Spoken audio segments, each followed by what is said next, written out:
জনপ্রিয় মুখ্যমন্ত্রী বিপ্লব কুমার দেব মহোদয়, আমরা কিষাণ মোর্চার পক্ষ থেকে ওনাকে হাজারো হাজারো স্বাগতম, ধন্যবাদ এবং প্রণাম জানাই। এবং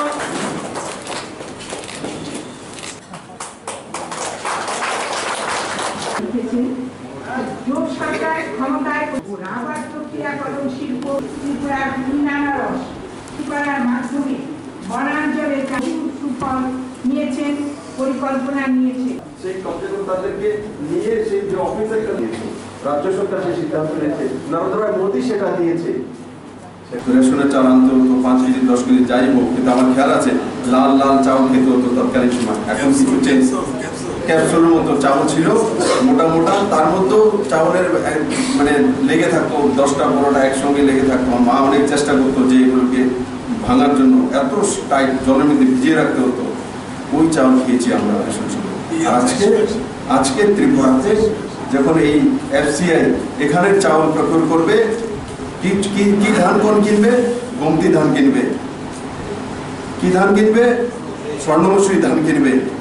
যখন সেই ধান কিনবে সেই ধানের চাউল হবে, আর সেই চাউল সিধা রেশন শপে যাবে। তো 2 টাকা কিলোতে স্বর্ণমসুরি চাউল খাবে বন্ধু, 2 টাকা কিলোতে।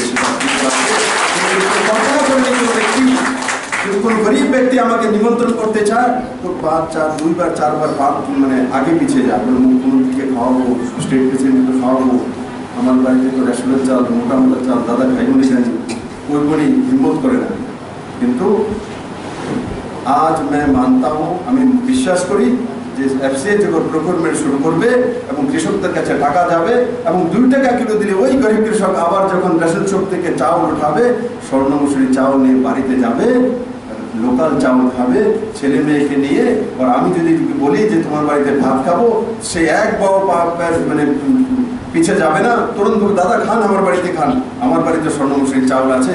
কারণ তখন ত্রিপুরাতে যে অর্থবান ব্যক্তি সেও স্বর্ণমসুরির চাউল খাবে, যে 2 টাকা দরে যে রেশনের চাউল খায় অন্তিম ব্যক্তি অন্তদের, সেই ব্যক্তিও স্বর্ণমসুরির চাউল খাবে। তার নাম হচ্ছে সবকা সাথ সবকা বিকাশ, তার নাম হচ্ছে নরেন্দ্র মোদী, আর তার নাম হচ্ছে BJP সরকার। সেই